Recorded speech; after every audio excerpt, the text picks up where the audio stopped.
जी ने, मैं जवाब ले लूंगी, लेकिन विपिन जी बहुत देर से बोले नहीं, एक बार उनके पास जाना चाहिए। अब विपिन जी देखिए, यूपी की अगर हम सियासत की बात करते हैं तो ये तो बायपोलर हो गई है लगभग। जो पूरा वोट बैंक है 80% टू 20%, यानी कि ये मानिए बीजेपी और समाजवादी पार्टी 80% और उसके अलावा तमाम जो दूसरे दल रखे वो 20%। इस तरह का जो तस्वीर मुझे समझ में आती है वो इस तरह से, आपको भी ये लगता है क्या?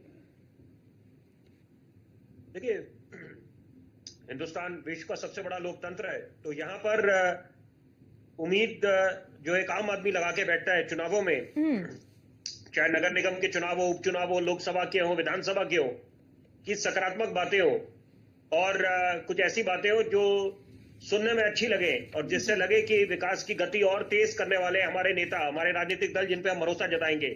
तो इसके इतर यहाँ पर दूसरे मुद्दे उठते हैं और कोई भी इससे अछूता नहीं है।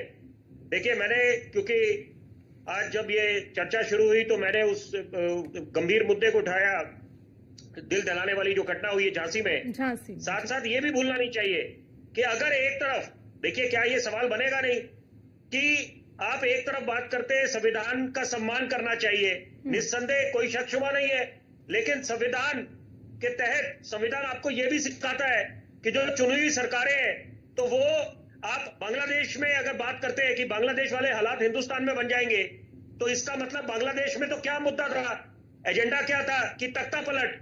तो इसका मतलब है कि क्या अगर कोई नेता विपक्ष का ये बात बोल रहा है तो क्या विपक्ष ने मिलकर इस पे आपत्ति जताई? दूसरी बात, अमेरिका के जो अब राष्ट्रपति चुने गए हैं उन्होंने जरूर मुद्दा उठाया कि जो हिंदुओं के साथ वहां पर प्रताड़ित करा जा रहा है बांग्लादेश में, तो यहां पर तो एक स्वर में स्वर मिलाना चाहिए था। हम लोग तो बात करते हैं राष्ट्र सर्वोपरि, मानवता सबसे बड़ा धर्म। हम धर्म जाति देखते नहीं है, पहले मानवता का धर्म अपनाते हैं और खासतौर पे कोरोना काल के बाद यही सीख हमने ली है, उस पर अमल करते हैं। हम महज अंग्रेजी का एक मैं फ्रेज इस्तेमाल करूंगा, lip service, action speak louder than words. Lip service करे वो चीज मुनासिब नहीं है। मैं बोलने के लिए बोले कि हम लोग रहनुमा है, हम साथ खड़े हुए हैं।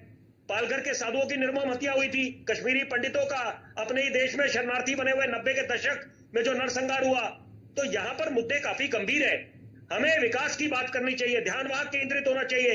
अगर कितने शहर हिंदुस्तान के गैस चेंबर बने हुए हैं, मैं खुद उस चीज से ग्रस्त हूं। इस समय आपके आज इस चर्चा में शामिल हुआ हूं और यहाँ पर तबीयत बिगड़ी हुई है, तो यहाँ पर वो रुमाल भी साथ लेके बैठना पड़ रहा है, अभी दवाई भी खाई है। तो इसका मतलब है कि ये गंभीर मुद्दा है। स्वास्थ्य की तरफ ध्यान जाए कि आप शिक्षा मॉडल कैसे देंगे और जो मूलभूत सुविधाएं कम से कम उनको तो आप बढ़िया कर दें, ताकि उसमें जो लैकुनेस उभर के आते हैं कि अब एक दूसरे पे ठीकरा फोड़ा जाए। गैस सिलेंडर पुराने थे, काम नहीं कर रहे थे, अब आप फायर सेफ्टी मेजर्स की बात कर रहे हैं जब पानी सर के ऊपर से निकल गया।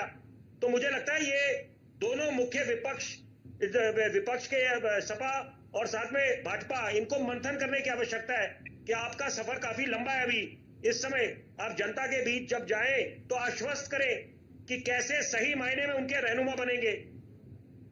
ठीक है, आपकी एडवाइस काम